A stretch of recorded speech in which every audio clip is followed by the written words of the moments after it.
There is a coup epidemic in Africa. Following the COVID-19 pandemic, the continent has been hit by an epidemic of military putsches, particularly in the French-speaking countries south of the Sahara. Everyone condemns them, sanctions them, is disturbed by the sudden resurgence of this phenomenon that we had thought was a thing of the past, and rightly so. But what I wish to say is that the international community must have the honesty and the rectitude to not content itself simply with denouncing the consequences. Rather, it must look to and address the causes. Coups d'etat have multiplied in Africa in recent years because there are deep-rooted reasons for this. And to remedy the problem, ladies and gentlemen, we must look at these root causes. The putschist is not only the person who takes up arms to overthrow a regime. I want us all to be well aware of the fact that the real putschists, the most numerous, and those who avoid any condemnation, are also those who plot and scheme, who use trickery, who cheat to manipulate the text of the Constitution in order to stay in power eternally.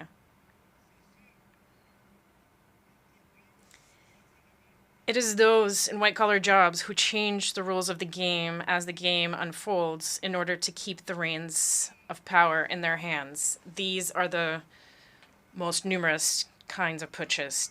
Mr. President, ladies and gentlemen, I am one of those who one day decided to shoulder our responsibility to prevent our country from slipping into complete chaos, into an insurrection. No political forces at the time had the courage nor the means to put an end to the duplicity that we were experiencing, as they were all completely neutralized back then. The institutional correction for which my brothers in arms and I took responsibility on September 5th, 2021, was only a consequence of that chaotic situation which had ended up tearing apart the social fabric of my country and undermining our coexistence. This is not an exhaustive list, but we believe that the transitions underway in Africa are due to several factors, including broken promises, the lethargy of the people, and leaders tampering with constitutions with the sole concern of remaining in power to the detriment of collective well-being. Today, the African people are more awake than ever and more than ever determined to take their destiny into their own hands. The unequal distribution of wealth creates endless inequalities, famine, and abject poverty, which make the daily lives of our populations increasingly difficult. These inequalities are part of the causes for the events that endanger our peaceful coexistence above all. When the wealth of a country is in the hands of an elite, while newborns die in hospitals due to a lack of incubators, it is not surprising that in such conditions we are seeing transitions in order to respond to the profound aspirations of the people. Africa, ladies and gentlemen, is suffering from a governance model that has been imposed on it. A model that is certainly good and effective for the West, which developed it over the course of its history, but which is difficult to incorporate and adapt to our realities, our customs, and our environment. Alas, I have to say that the graft did not take. I know that when I say this, many will immediately say to themselves, oh, another warmonger who wants to wring the neck of democracy, or another soldier who wants to impose his dictatorship. However, I want to say very clearly, without hypocrisy, without pretense, eye to eye, we're all aware that this democratic model that you have so insidiously, skillfully imposed on us after the La Baule summit in France, something you've been imposing almost religiously, this model does not work. Various economic and social indices demonstrate this plain and clear. This is not a value judgment on democracy itself. Believe me, this is just taking stock of the situation. It's a balance sheet. Over several decades of chaotic experimentation with this model in our environment, we can make this observation. This was a period full of nothing but political games. And this, of course, has been to the detriment of what is essential, namely the economy and the local processing of our natural resources. Allow me to take this truth exercise a little further.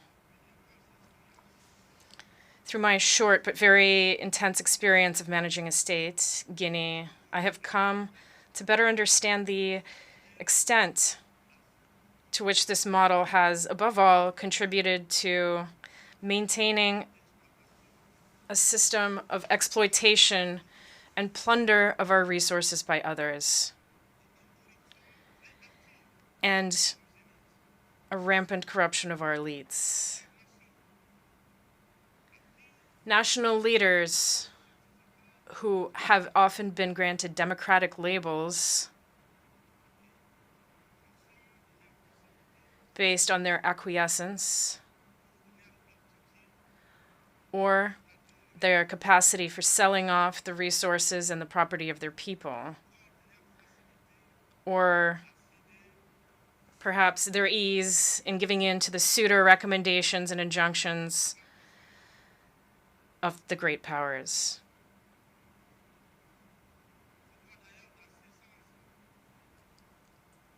I must confess in this regard that everything that I am facing goes beyond all imagination. These are the same people who profess democracy, transparency, who denounce poor governance and corruption, who dictate the rules. It is they who, behind the scenes, very discreetly and underhandedly, are increasing pressure to make us cede our national wealth through unconscionable leonine contracts. I understand certain leaders and some of my predecessors who, because they possess certain weaknesses, because they were under pressure, or because they had skeletons in their closets, or particularly because they had a political agenda, gave in to what was being asked of them. I understand them, even if I do not approve. In some cases, I was even reminded that if I had a political agenda, I would be less comfortable carrying out the reforms that my government and I are tackling. Mr. President, ladies and gentlemen, I wear my uniform in service to my people, and I would be grateful if you would respect that oath.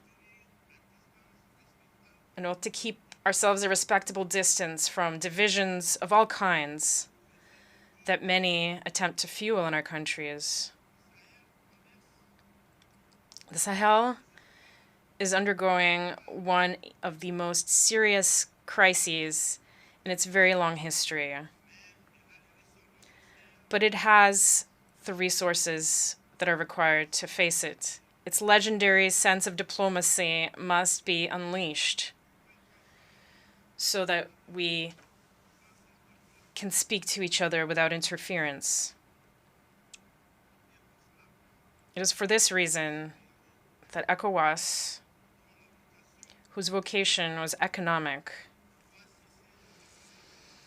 let's stop getting involved in politics and favor dialogue. The African people are tired, exhausted by the categorizations with which everyone wants to box us in.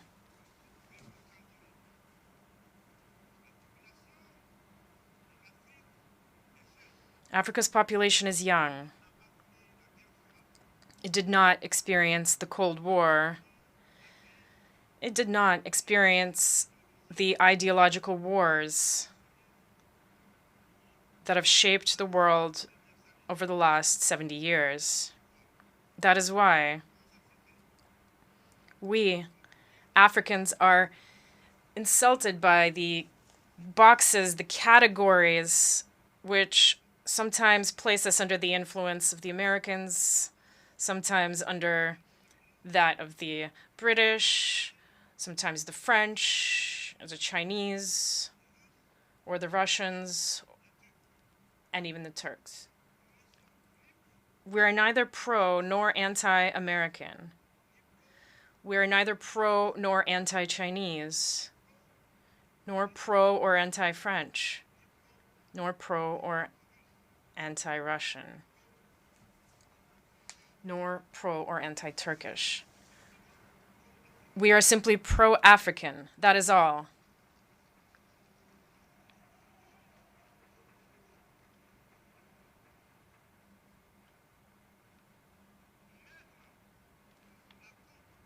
Placing us under the influence of this or that power is an insult. It is contempt and racism towards a continent of more than 1,300,000,000 people.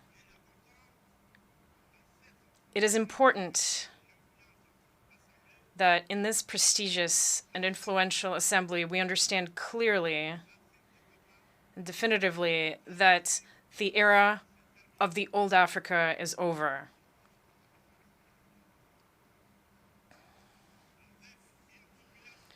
With a population of more than 1 billion Africans, around 70% of whom are young people who are completely free, open-minded, open to the world, and determined to take their destiny into their own hands.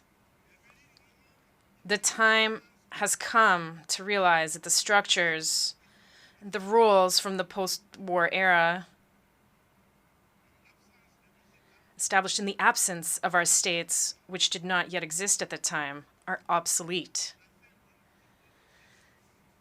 This is the end of an unbalanced and unjust era where we had no say in the matter. It is time to take our rights into account and to let us take our proper place, but also, and above all, it is time to stop lecturing us and to stop treating us with condescension like children. Rest assured that we're old enough to know what is good for us.